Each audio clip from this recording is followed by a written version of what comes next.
Good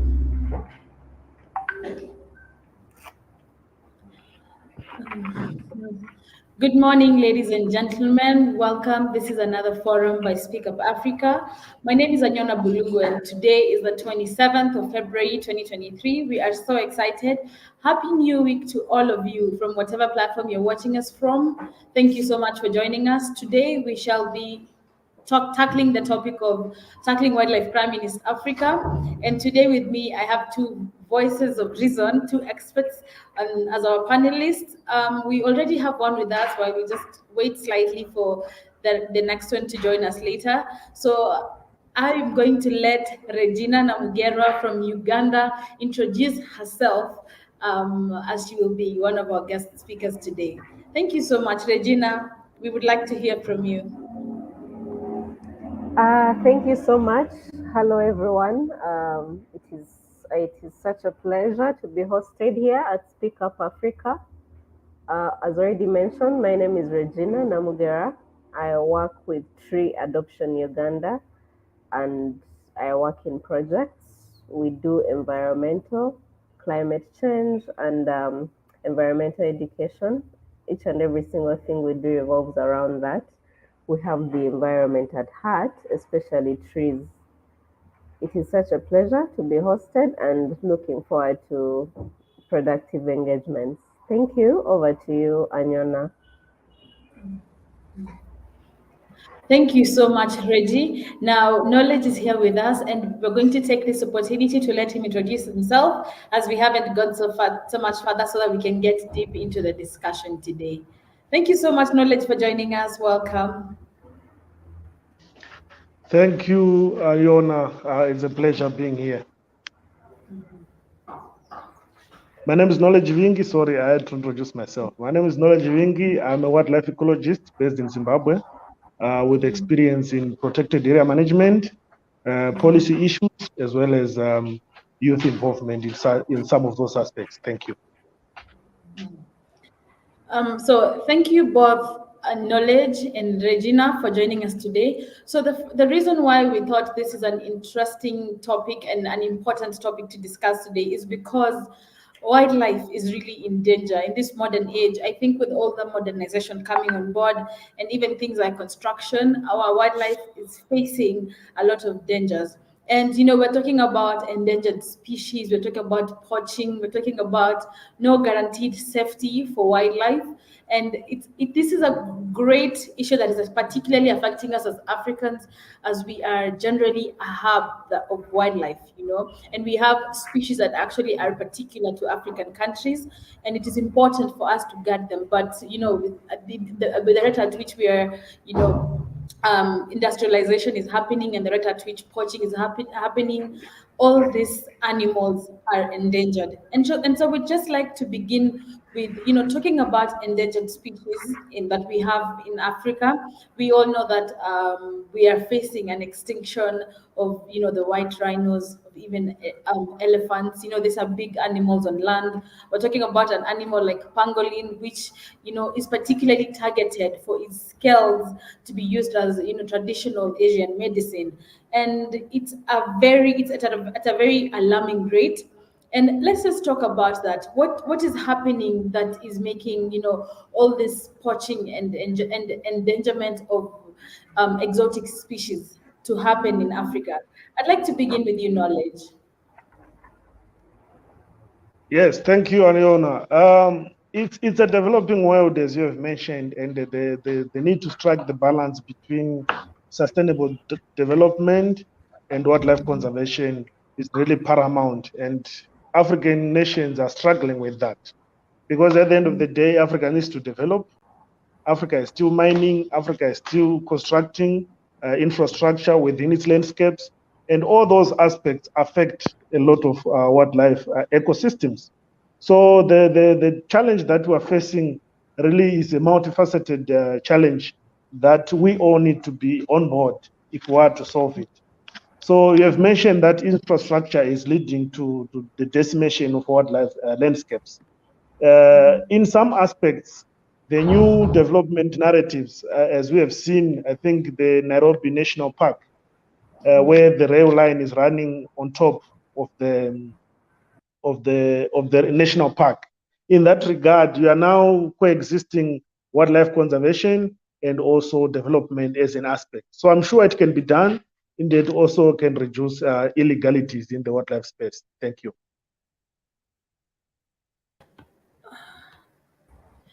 Thank you so much, Knowledge. So now I'd like to give Regina a chance to speak.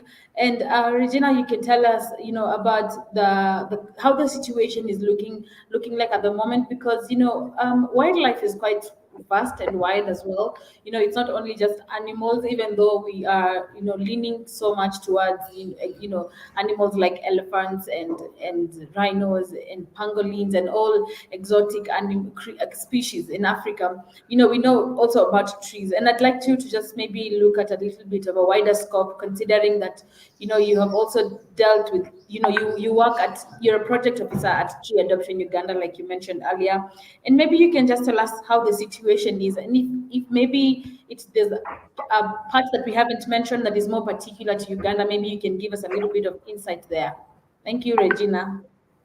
Thank you so much, Anyona, for that.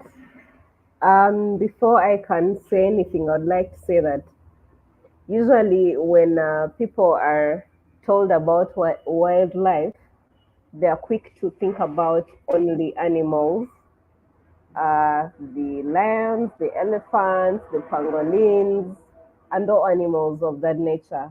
However, when you look at the international laws and some of the domesticated laws, the wildlife actually includes uh, fauna and flora. So flora is all these other things that we do not consider animals.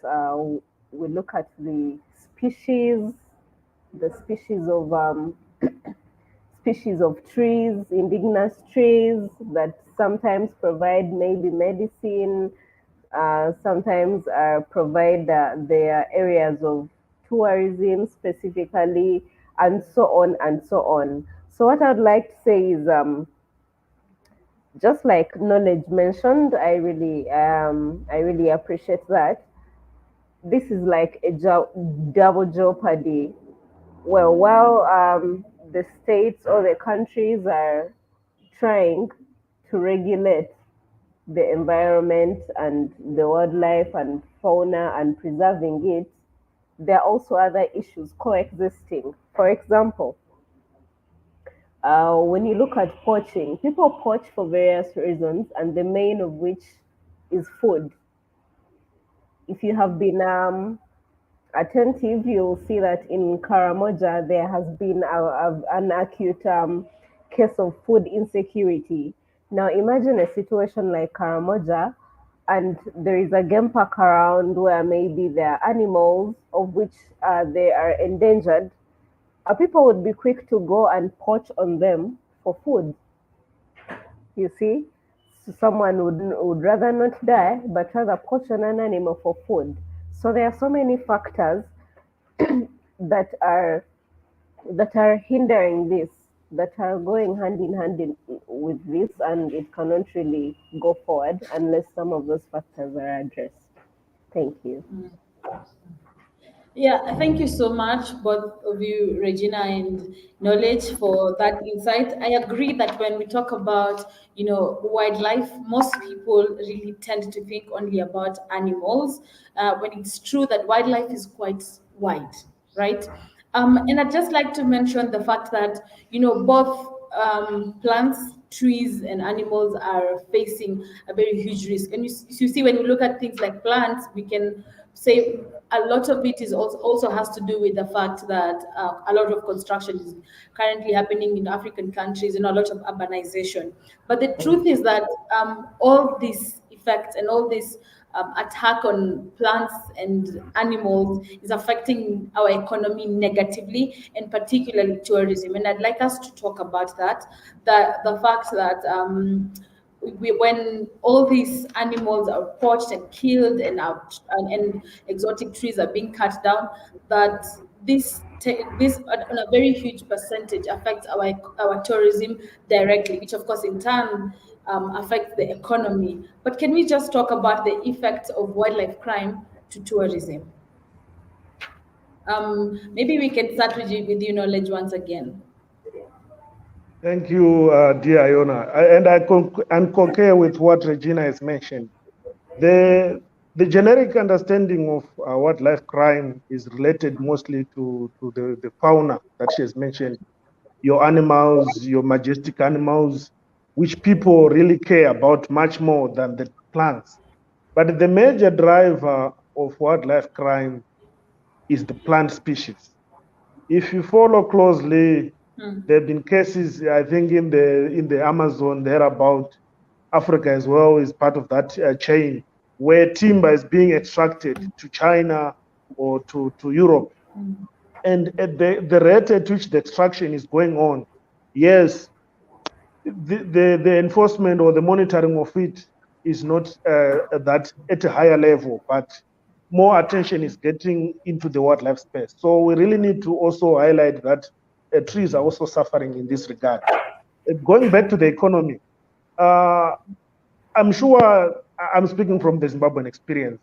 The major driver of foreign currency after mining is tourism. And people come to Africa not to see our people. No, they come to see our wildlife because that's the resource we have. We've got special trees in some special parks that people come to see.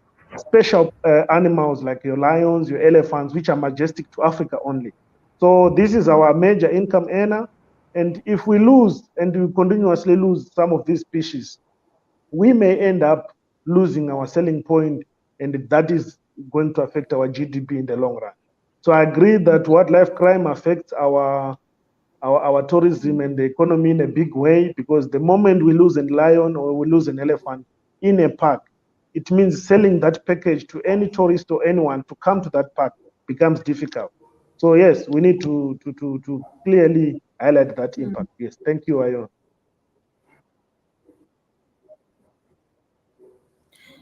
Thank you so much, Knowledge. I like that you've mentioned the fact that we really need to deal with that, to deal with how tourism is affecting wildlife crimes are affecting tourism, and the fact that trees are being cut down at a very high rate, and particularly for timber. And when they're being cut down, they're transported to other countries. And even when these animals are killed, like I mentioned, like when you look at pangolins, when they are killed, the scales are particularly being used for traditional Chinese medicine. So this is a very big and one of the very biggest transnational crime that is happening. So can we talk about in what ways in what ways are wildlife crimes being committed, rather, and whether there's any actions that are being taken so far, because it's a very big transnational crime, and when you look at it, it becomes a multifaceted challenge. So Regina, maybe we can start with you on this point of wildlife crime as a transnational crime, and in tandem eventually how it affects the economy, just to pick up from where Knowledge had stopped from. Thank you, Regina. Thank you, Anyona. Wildlife crime actually affects the economy so big. When you look at what the reports that some of the international bodies and the UN have published, it shows that illegal wildlife trade, which is one of the major uh, characteristic of wildlife crime, it shows that illegal wildlife trade is the fourth largest illicit activity worldwide, and that is after narcotics, human trafficking, excuse me, and trade in counterfeit goods. So now you can imagine a situation where, because of the climate, because you realize that we are in a period of a climate crisis, and in such a situation, things like agriculture, which we have always thought in Africa is the backbone of our economy, is not really working well. We are left with so little, and these are things like tourism, where we do not have to pay, but we hope to gain, and these are the natural resources that we have, which we must benefit from. So if we neglect the wildlife, and it succumbs to illicit trade, and it succumbs to poaching, and it succumbs to all that, then we are left with more or less or nothing, and we shall keep succumbing to death. I like what Knowledge said. When these things that we are talking about are not there, then there is no tourism. Yes, and I like very much that he mentioned that the people do not come here to visit us or to look at us because they do not know us. But when they are there in their countries, they know of a forest. They know of a Kilimanjaro mountain. They know of Serengeti National Park, and that is what they are coming to see, or who they are coming to see. They are not coming to see me as Regina, and that just I just want to emphasize that wildlife crime and each and every single thing that falls under that bracket should be curbed with the serious it deserves. Back to what you talked about, wildlife crime and its effect to the economy. According to reports, they show that we lose almost 509 million, and that is the case of only Uganda. We lose about 509 million in illicit outflows per year through activities that constitute all these things that I've already mentioned. And now, if that is only the case for Uganda, what about Kenya? What about Tanzania? What about all those other countries? But we are really gifted naturally that our climate is somehow uh, it situates so many animals, so much fauna and flora because of the way it is. The tropics are very comfortable for these things, but then the contradiction is that we lose all this money because of this, because of the illicit trade, because of the wildlife crime in all its spheres, and it is a lot of money. Imagine if we were getting this and more from the wildlife, tourism, and everything that falls under that bracket economically would be so far. So there is so much we can say about that, but I just wanted us to realize that we're actually losing much more from something we should be benefiting from because it is free, but we're actually losing and we are going to pay much more for that. Thank you.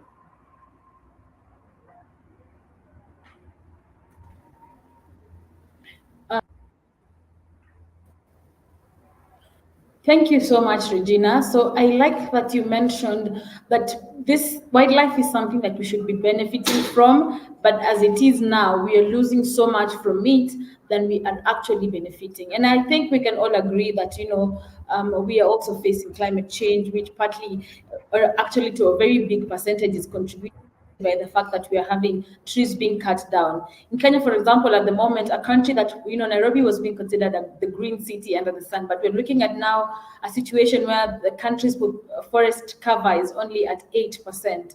We're looking at a 67%, loss of species when it comes to elephants. We're looking at so much loss from wildlife in terms of even, the tourism. The economy is also suffering from it. We've mentioned about, a very staggering 500 million, percent,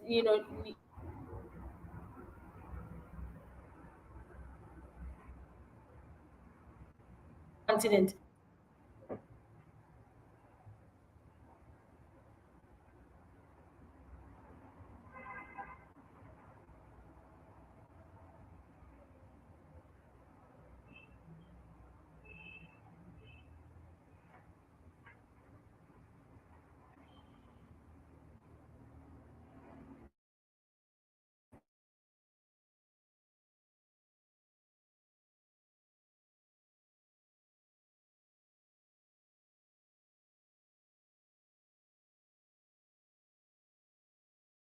We could start with you. You could tell us what is it that we are doing as Africans, because I understand you're from Zimbabwe, but these problems are not unique to a region. And as a voice of experts in this, in particularly, wildlife, I'd like you to tell us what is it that we are doing as Africans to at least help mitigate the situation, seeing that tourism is affected, seeing that the climate is affected, seeing that we are losing so much every day. And this, we're talking about species that once lost, we have no way to recover them. When we lose this flora and fauna that are very exotic and particular to regions, and we have no way to recover them, we are facing a greater risk. So maybe you can tell us what is it that we are doing to be able to at least reduce wildlife crime, if not completely eradicate it.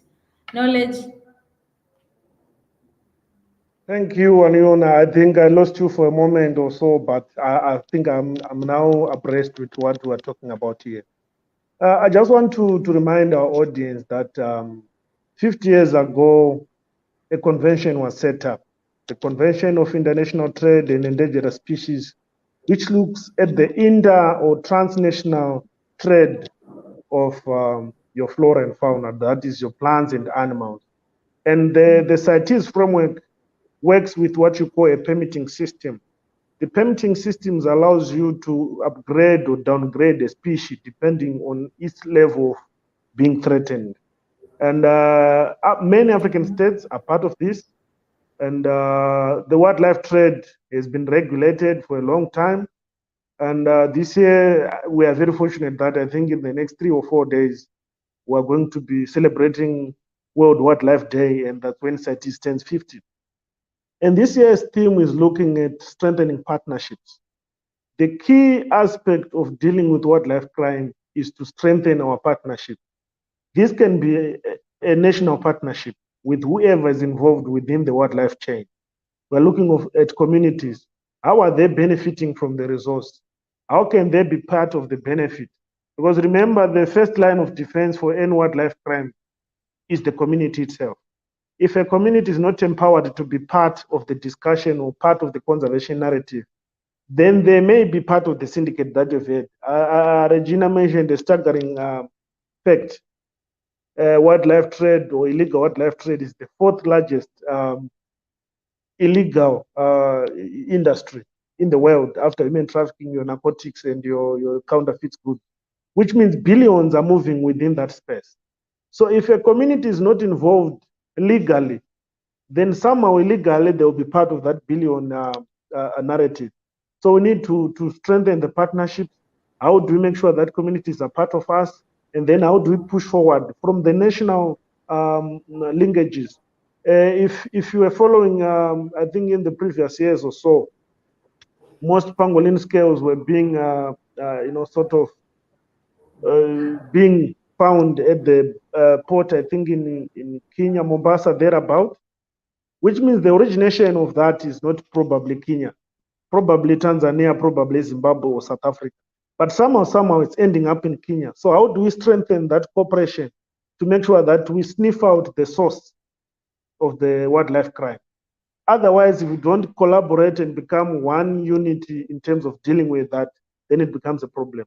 CITES at the international level is also playing its critical role in trying to regulate so that at least we nip that problem in the bud before it escalates and people continue losing the value that they should be getting from this species.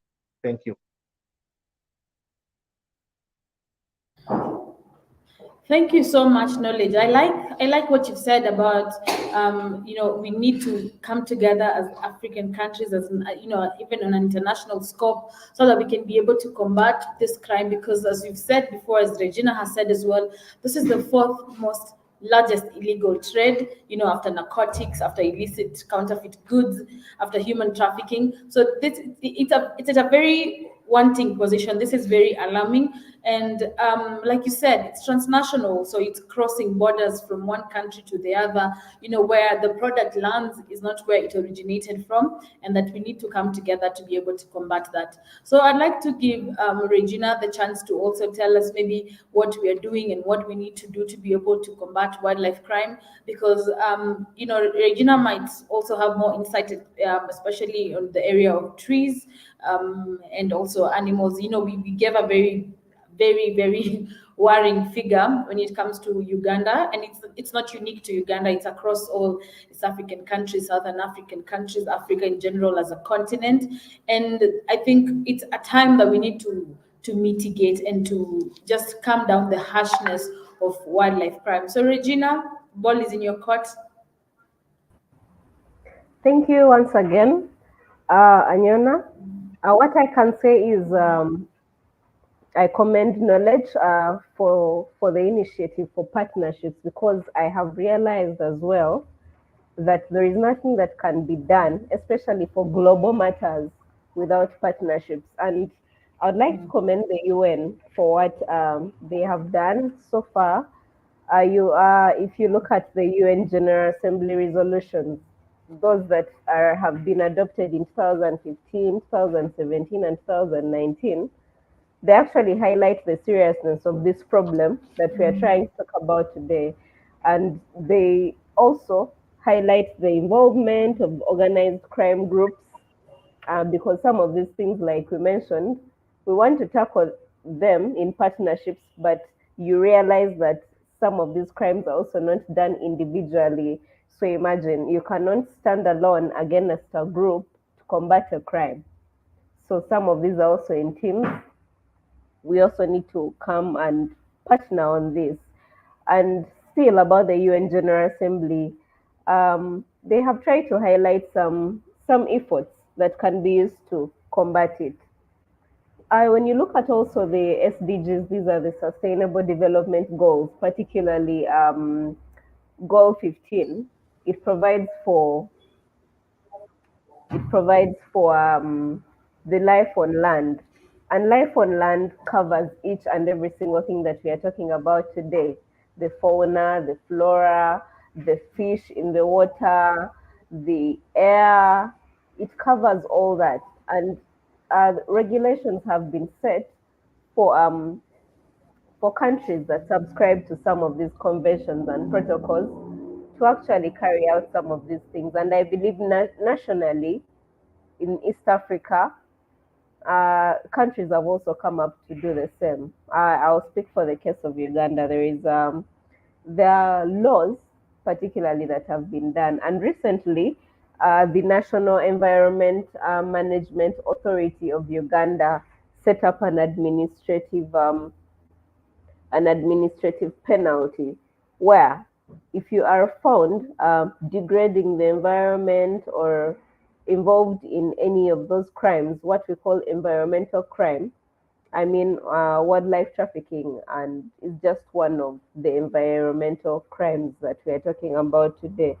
You there and then pay a penalty, and what is interesting is what the National Environment Management Authority has done is it has increased this penalty from the usual. I mean, there was always an act, a law that regulates all this, but then this time around they have increased it to more. And when you look at it, you realize that any normal citizen may not manage to pay that. So maybe that somehow that will also assist. As East Africa, there is a law as well that regulates the work or the partnerships that are done in East Africa, that regulates importation and exportation of goods. And I would like to think that this law has also come to help regulate on the illicit dealings in wildlife. For example,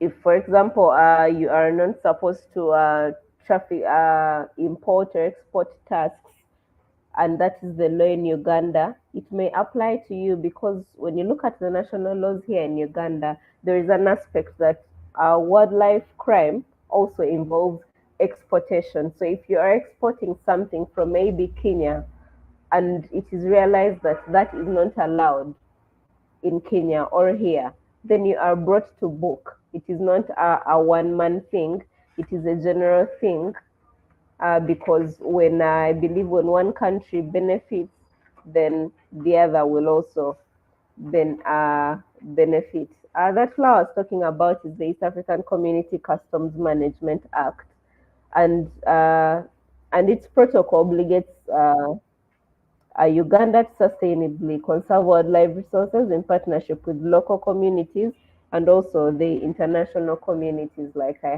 have said already. So many laws also are coming into place, only that the problem is most countries of East Africa are not so fast in analyzing these laws that touch or preserve wildlife in Uganda. When they look at the international conventions, either they'll sign without reading them, or if they are to review them and later assimilate them into their laws, then it will take forever. As I conclude, I just want to say that we cannot talk about wildlife crime without wildlife or anything to do with it without talking about the habitats. And this is where we come in to continuously uh, plant more trees to conserve the ecosystems, because one other thing I realized is particularly for the animals, for the fauna, when these places are destroyed, for example, if a whole forest is burnt down for reasons maybe for charcoal burning or to develop, like Knowledge earlier said, now these animals will be forced to move closer to the people. And when they are moved closer to the people, most of them are wild. Then they will pose a danger to the people. Then, in return, the people will want to also harm them. And I mean, it goes on and on. So I just want to emphasize that there is a very, very big debt for us and on us to preserve the habitats, to preserve the wetlands, to preserve the forests, to grow more trees. I mean, because this is the first place where wildlife is considered to be actually where it is supposed to be. That is that from me. Thank you, Anyana. Thank you so much, Regina. I was getting that to that, and I like that you've introduced it when we talk about conservation of ecosystems, because we can say the nature of African countries is that we are very rich in biodiversity, and this is why you find that we have wildlife here, that we have exotic trees, but also because of that, and because of the interborder trade that we have, you find that that's why we are a target when it comes to wildlife crime, because you find that some of the perpetrators of this crimes are actually some citizens of non-African countries. And I'd like to talk about the fact that you talked about conserving the habitats, because if we ensure that our security is tight, then it means that when it comes to areas of conservation, you find that there's no way that poachers and illegal wildlife traders and people who are targeting endangered species will be able to penetrate this conservation areas and be able to harm the wildlife.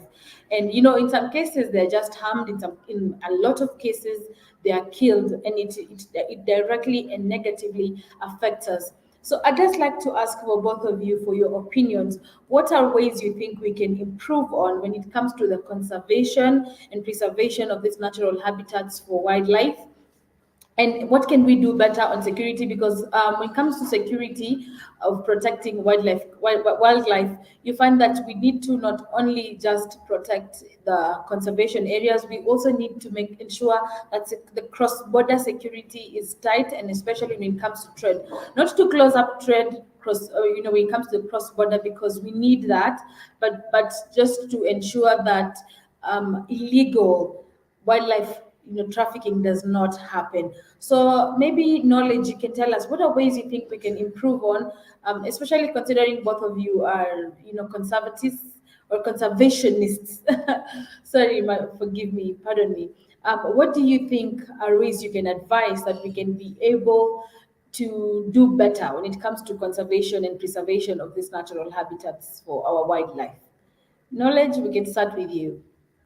Thank you, Aniona. I like that you've brought up the issue of conservation and preservation. These are key terms in terms of protected area management, and we get them from the IUCN guideline, which gives us the varied approach to how a protected area should be governed or should be conserved.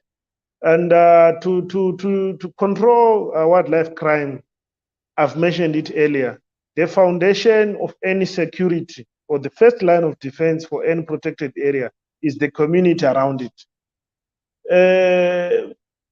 I'm not sure about the Kenyan experience or the East African experience, but from my experience, poachers don't just travel across communities into a protected area. They first get into a community, connive with locals, and then go in. This is the different approach that they may take. Poaching can also be done by locals because they know the area very well, the landscape very well.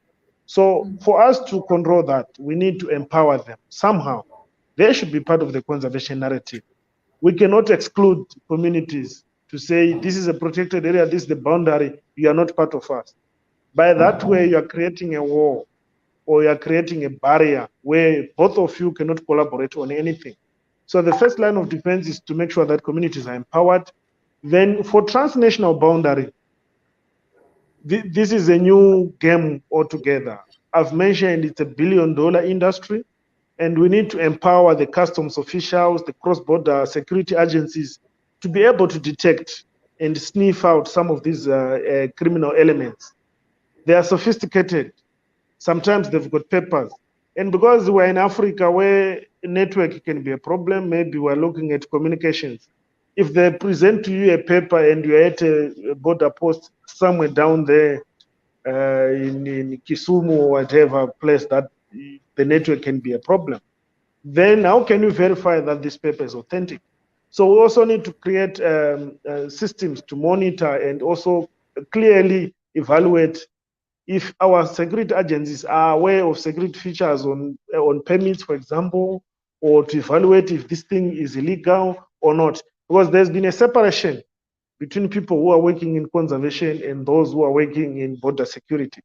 And you cannot expect a policeman to identify if pangolin is illegal or not, unless they are capacitated somehow. So capacity building also becomes a key. You need to make sure that all border security agencies are aware of what is illegal and what is legal to take out of a country. I've seen many cases where plants are being taken out, and I'm sure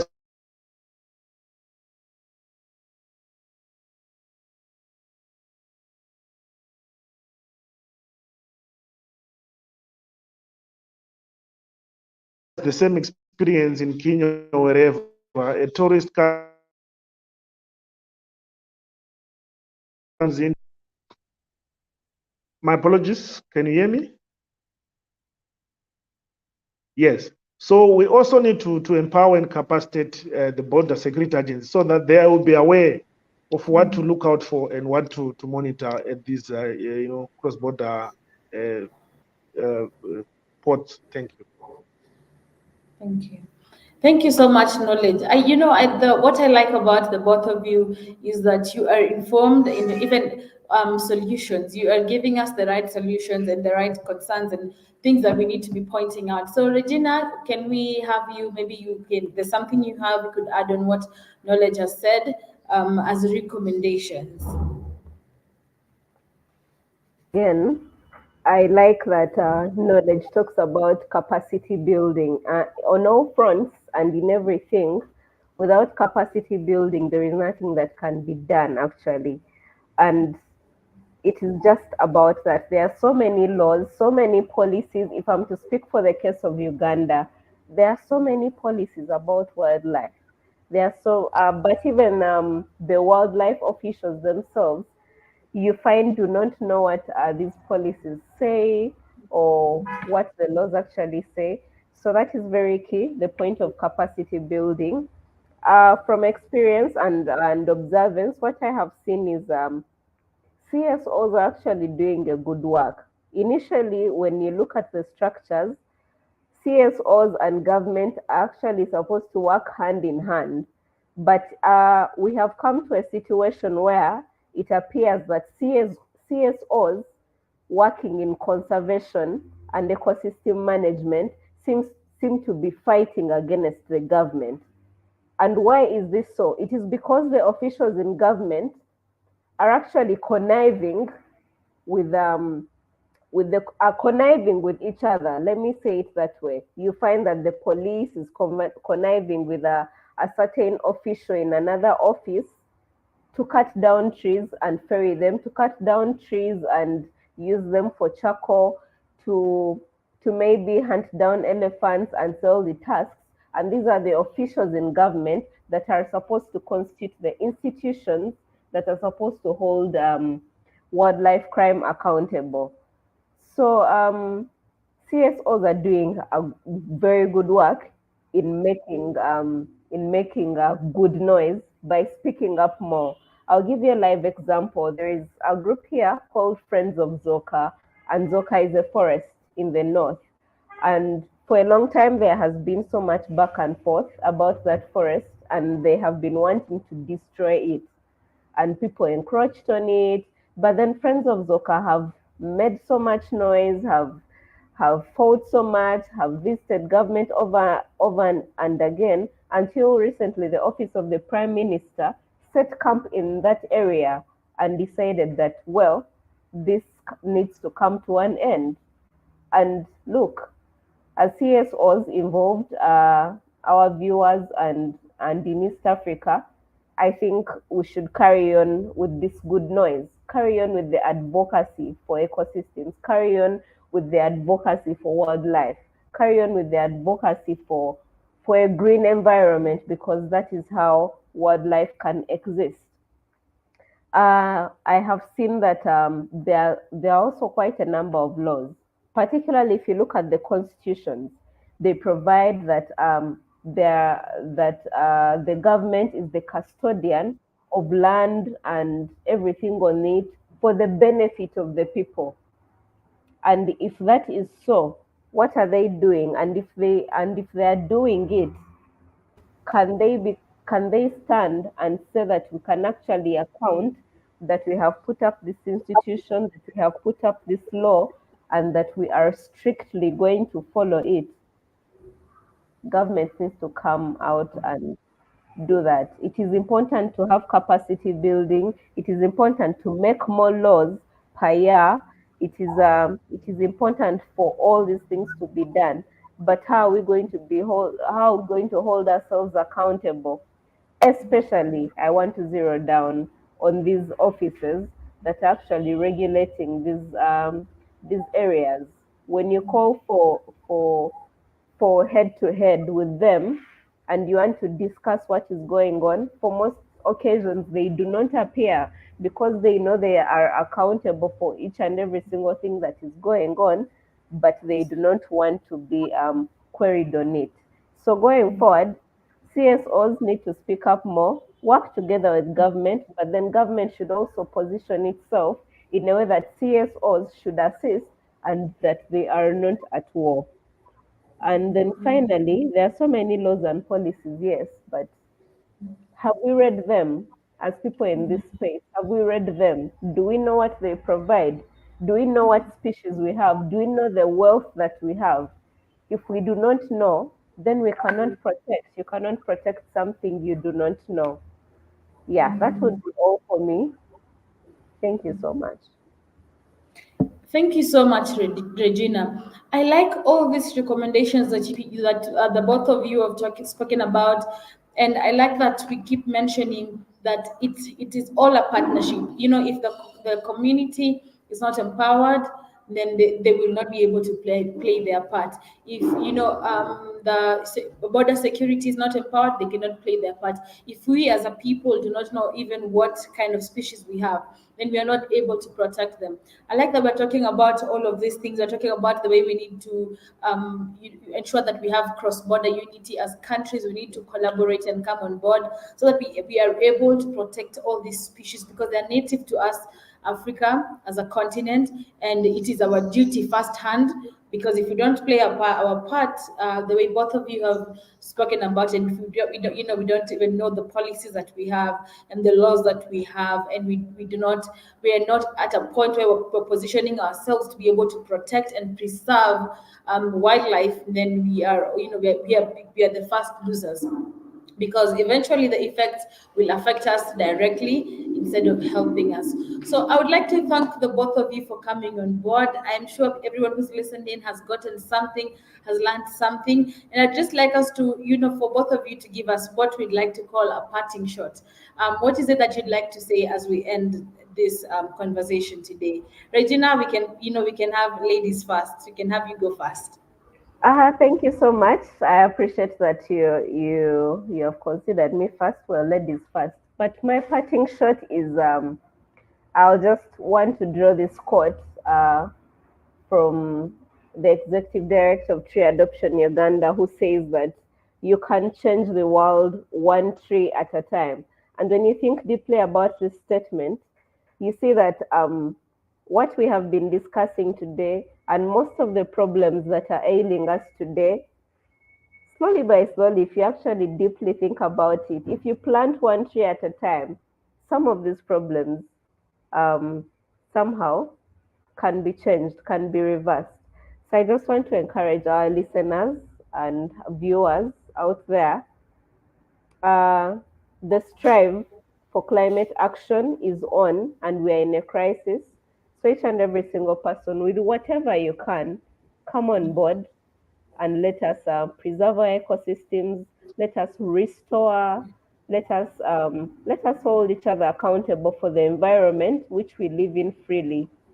Thank you so much.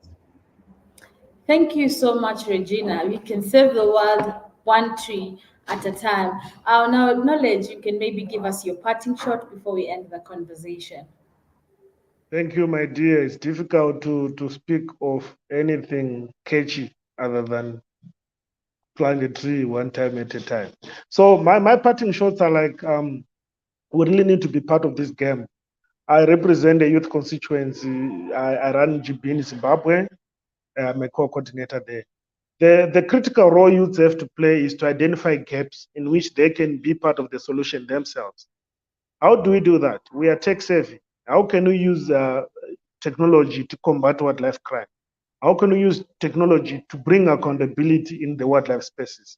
So I'm challenging youth to look at solutions and not wait for a time when they will be called in to become part of the government offices, but to look at the opportunities now and clearly solve the problems themselves so that they can actually also derive value outside of these wildlife spaces. Thank you.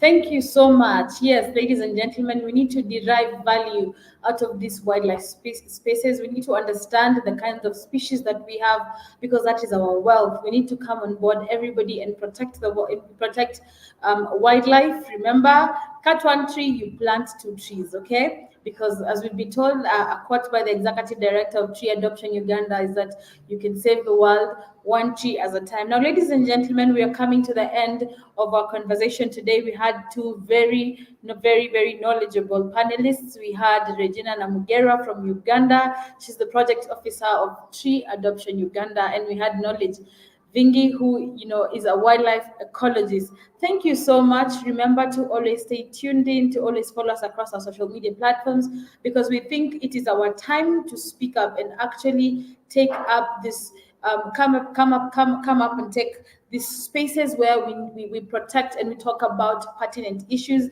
that directly affects us as Africans, and more particularly as the youth. See you in our next forum. Thank you.